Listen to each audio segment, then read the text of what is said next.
I'm just curious what's in the box. So I just open up the little box on the table. Okay.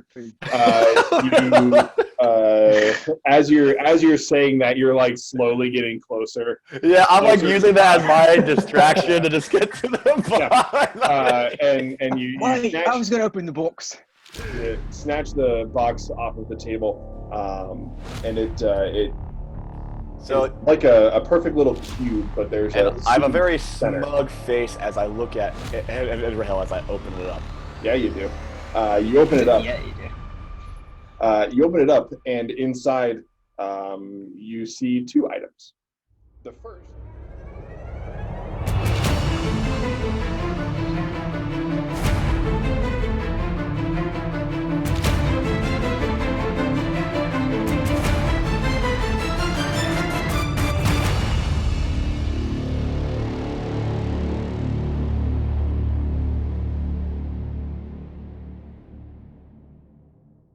Two items. The first is a plain white metalled ring. I'll need you to make. Uh, Lore? Well, do you know that I'm actually proficient in jeweler's tools? So I actually know a lot about jewelry Okay. and also smithing tools. So I know about smithing, I know about Okay. jewelry, and about stone cutting.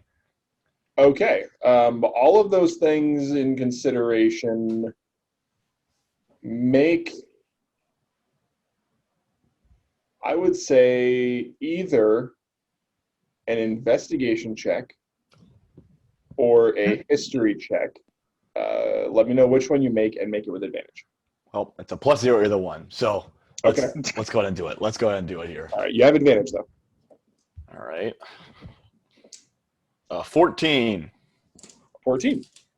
Yep. It appears to be the metal of the ore that makes up the ring itself appears to be pure platinum, which means it is extremely valuable. Ooh. You don't notice any markings, any engravings. There's no gems set into the ring. It's a thin frame. You get the sense it's probably typically for a woman, but it's just a pure platinum band. So, with enough dwarven finesse, can I try to put this woman ring on my pinky finger? My stumpy little pinky finger. Too small for your pinky finger. Okay. Okay. Hey, you can give it to Ella. I'll go. I mean, it's a pretty valuable ring, though. I'm not trying to, I just don't want her to get the wrong impression. But like, maybe the first ring would be like maybe something along the lines of like steel or copper, and we work our way up. Otherwise, I set the bar a little too high to start with, and now I can't own up to it. Now she's gonna expect one every week. I can't handle that. I got a budget. I got a handle. Anyway, what else? What else is in the box? When you go to a tavern, she could order anything off the value mills. What you're trying to say? Oh yeah. Okay. One thing. One item. Big spender. What is the other item? Inside the box, the other item is a very small leather pouch that is currently cinched closed. All right, I guess I'm gonna open that as well. Oh no! Is it stitched closed or is it just closed? It's just cinched closed. So you release the opening. It was taut. You make it gentle and welcoming. It's kind of dark inside. You just dump the content into your hand.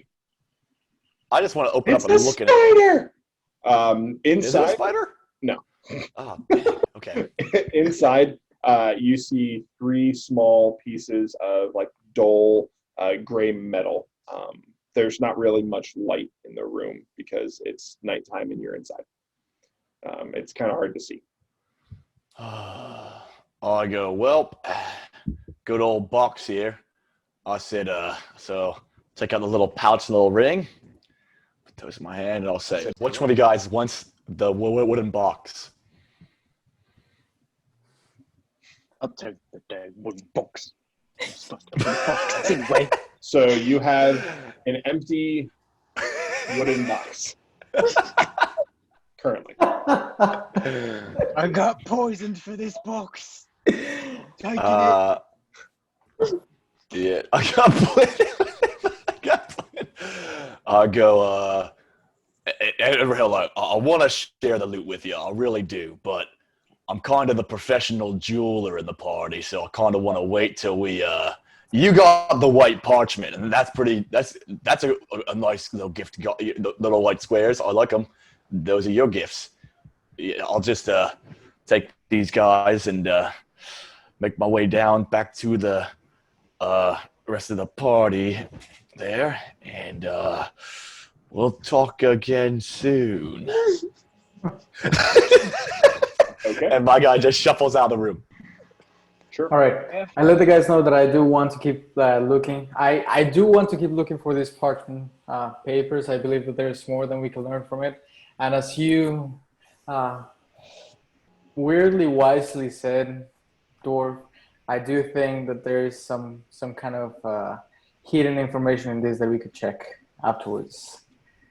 Right now, it seems that it's kind of hard for us to keep seeing since it's dark in the room.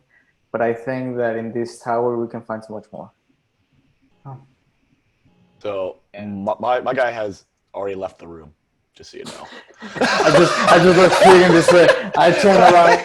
I was like, okay. Well, yeah, I'm seeing you, Ultra Hill. I'm glad that somebody was listening. Even you look back, he's gone too. No, I stay with the party. All right. I'll go down to see what Haley and Dalla are doing there. We gotta try and find the other card thing. We'll do it tomorrow. We're not gonna be here tomorrow. It's not when we're leaving. No, we're taking a rest. We're taking some rest. So And so if you just make sure that you don't crowd the pan, you end up getting a really nice sear, no matter what you're cooking. And so you just have to flip them over and make sure you have enough oil for whatever you're cooking, which is a little hard because we're out here, but it really makes Somebody for a nice... help me.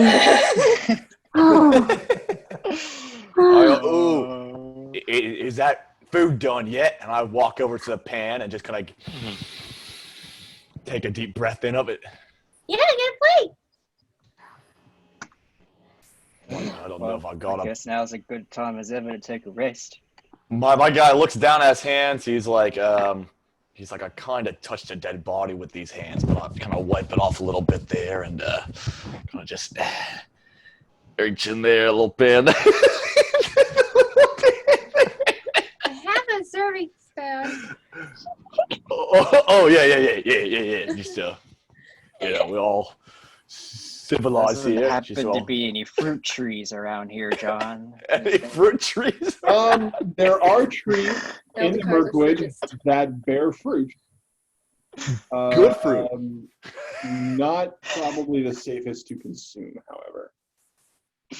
But if you cook it, All right, I guess I'll take the dead hand food.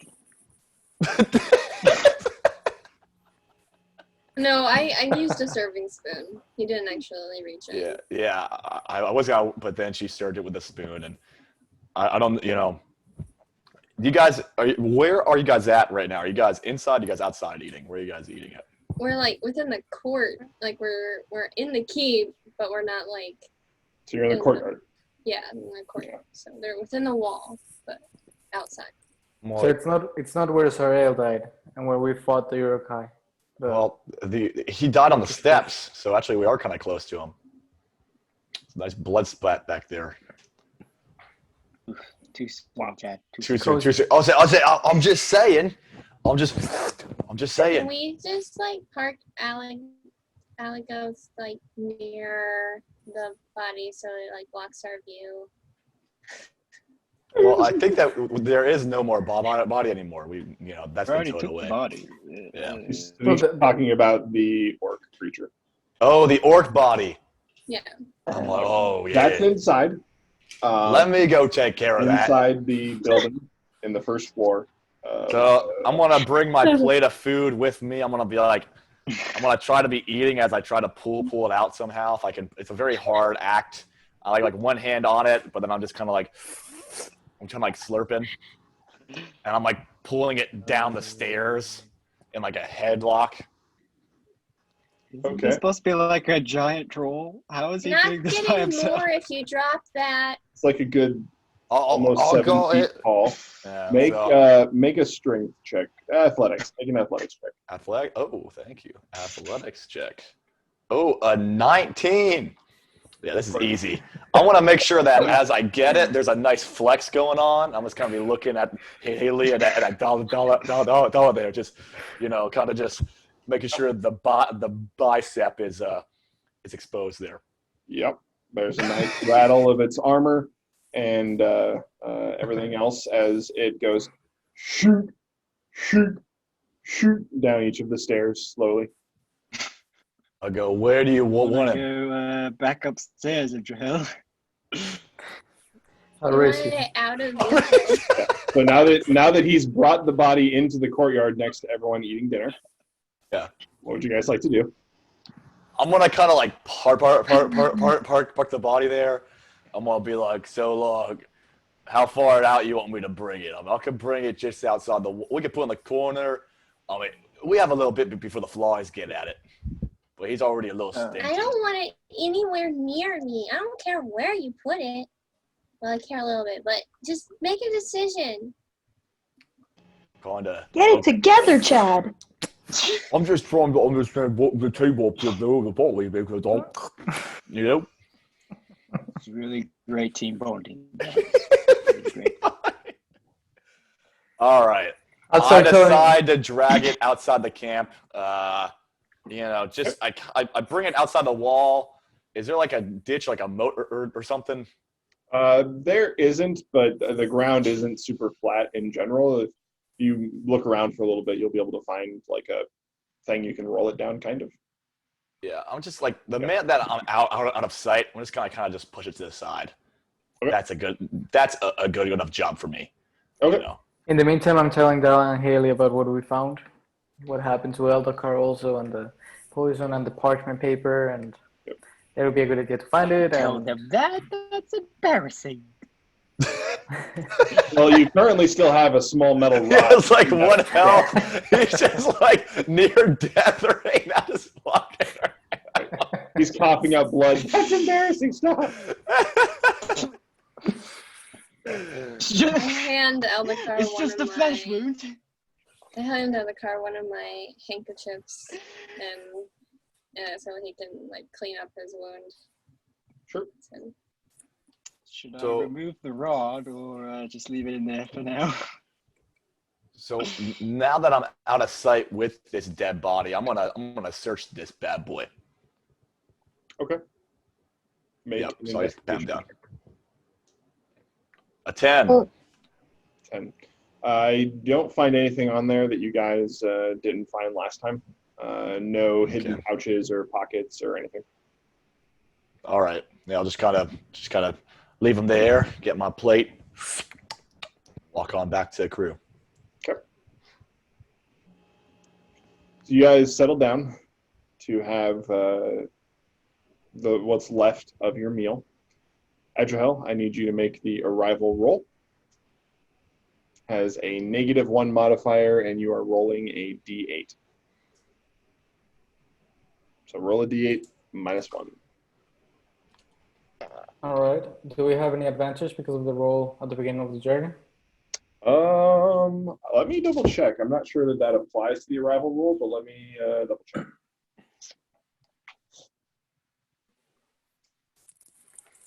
I think there was something about like the good roll that we had at the beginning of the journey would affect the. It affects Roll. all of the events, yeah. Which that's something we've already taken care of, but not the arrival roll itself. There is, Oh. I think Edrahel, his character had something that helped with that, but I'm Yes, not sure. I've been tracking the modifier throughout the journey phase. It ended up at a -1. At one point, it was a -1. You guys had some bad luck there, but it ended up at only a -1. Oh, okay. It's 3. 3. Well, it's at the 2 now. No, it was a 4. You rolled a 4 minus 1, 3. Okay. Yeah. Noted. I will let you know if and when the effect of that arrival roll takes place. But for now, you guys sit around a dwindling campfire from Haley's cooking and enjoy what you can of a little bit of a meal that brings you some rest and relaxation as you bed down for the evening, thinking about everything that has happened in the last 24 hours. So, Do I know any songs from Rohan? Make a lore check. I take that short rest to do some hit die. Sure. This would be a short rest, so you can roll up to 3 of your hit die. What'd you get, Haley? 15. 15. It's not somewhere you're overly familiar with, but it is closer than Gondor. You haven't been to Rohan personally, but you have encountered other people from that area that tell tales and sing songs, and you've heard a few drinking songs, tavern songs that would be culturally from the Rohan area. No amazing stories of epic adventure and such like you've heard from Bilbo, but you do know a few tavern songs. Okay.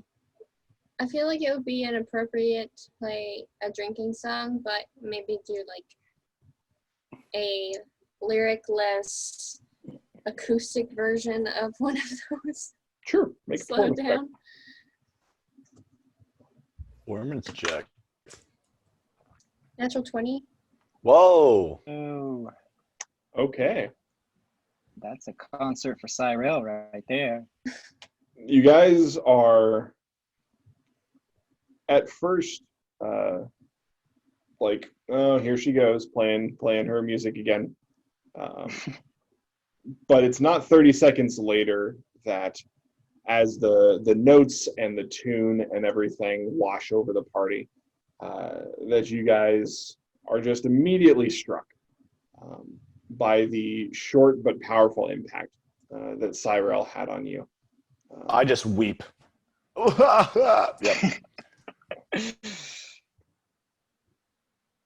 The rest of your meal passes as you eat and consume the last of your food, listening to the music that Haley performs for you. It is wonderful and inspiring to the point where actually you are all inspired. So you all have a D6 that you can use one time on an ability check, a saving throw, or an attack roll. And as we enter watch, Haley and Dala, as everyone else slowly starts to bed down for the night, make your perception check, either both of you individually or one of you with advantage. Your choice. Let's do individually, I guess. I Okay. don't think either of us is great at it. All right. 19. 17. Ooh. Neither of us is great at it. Yeah, we're just the most perceptive. Proceed I rolled to a roll like natural 16. So A natural 16. A natural. yeah, so like no, without modifiers, it's just 16. okay. As the watch continues, you guys, do you talk about anything, or are you mostly having your watch in quiet? Well, our watch was during their search, wasn't it? Or are we continuing the watch into them sleeping? No. I mean, I would imagine your watch is for the night while people are sleeping. You guys were just Yeah, because before, hanging out. yeah, 'cause before we were just cooking. Yeah.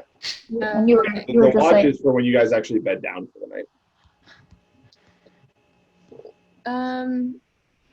Haley would know not to like talk as loudly as she was before, since they're actually like trying to be safe. So she just kind of picks at whatever food's left. Doesn't say anything.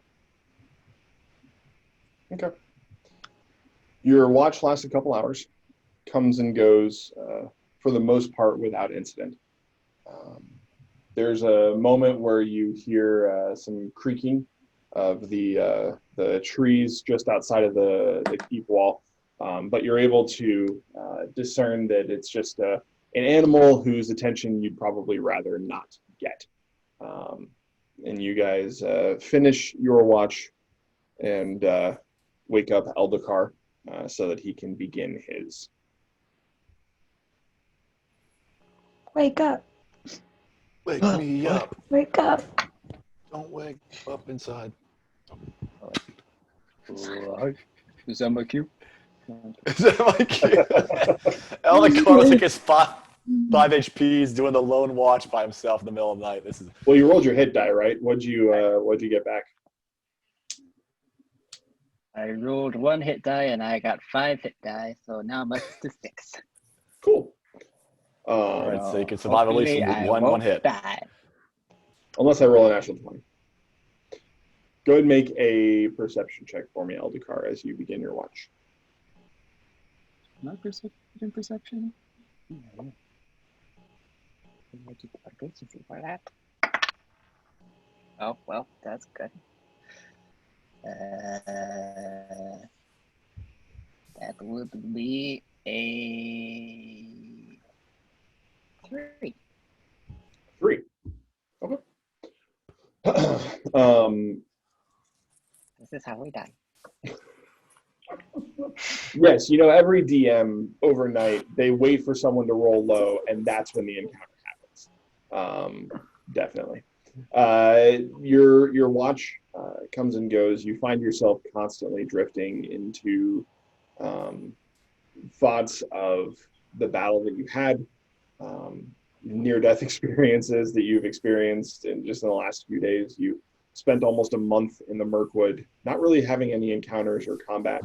And then you meet up with this group of people, and you've almost died already, and you've fought several times. And there's this moment where the doubt kind of starts to creep in.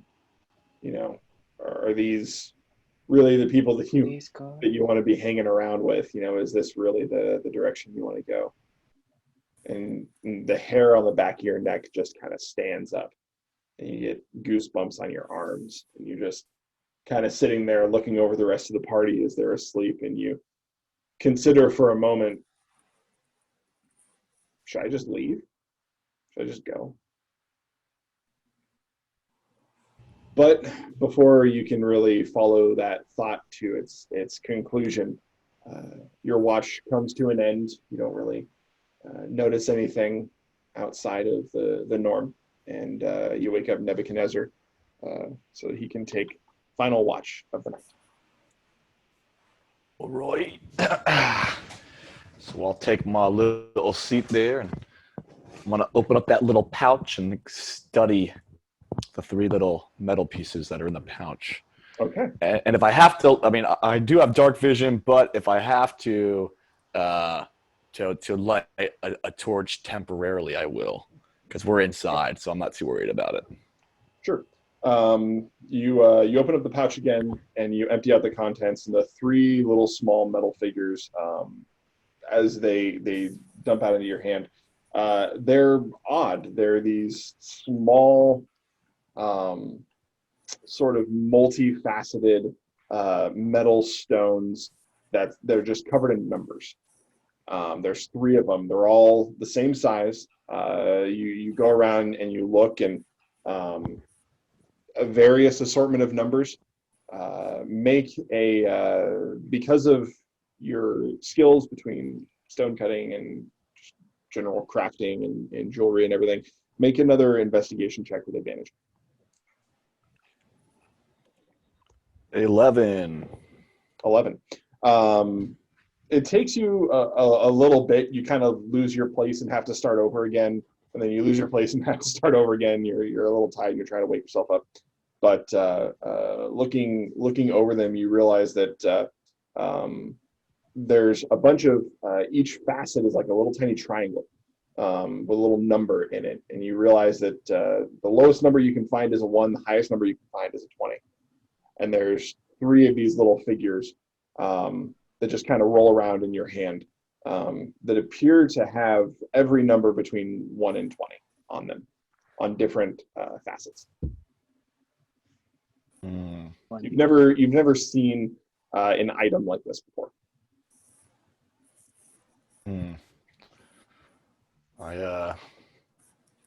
I put them back in the pouch. Okay. All right. I will say that the numbers themselves, the stone, the metal rather, excuse me, that they're formed from, you would know what the metal is. It's just steel, straight steel. They've been forged in. The numbers themselves have been set with some sort of iridescent, like aquamarine colored stone of some kind. You're not positive in the moment if it is a precious stone that's been applied to these little numbers, but it is like a bright blue, almost shimmering when you hold it up and look at it. Cool. All right. Yeah, I'm not gonna do anything with those right now. Okay. And then I'll just go ahead and start my watch now. All right. Go ahead and make a perception check for me. 16. 17. Or sorry, 17. 17. Difference between life and death right there. As you put the little objects away inside the pouch, put them in your pocket, kind of look around, got a couple hours to kill. Your mind kind of wanders a little bit, and you think about the fight, you think about tactical decisions that were made. Could it have ended differently? Could it have gone differently? And then that's not the way you think, and it just kind of fades away pretty quick. And you just softly hear a gentle breeze in the trees. Rest of your watch passes. Nothing.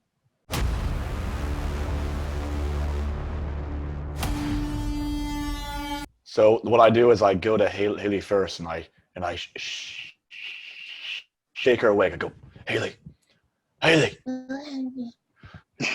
listen to me. I've been up for the last few hours, and I need some breakfast. Could you get on that, please, for me? I appreciate that. Thanks. And then I leave. Your senses kind of get muffled for a moment as you step inside the keep, and you look at the ground where the orcish creature had been slain and where Cyrell had been slain, and you see just a thick blood stain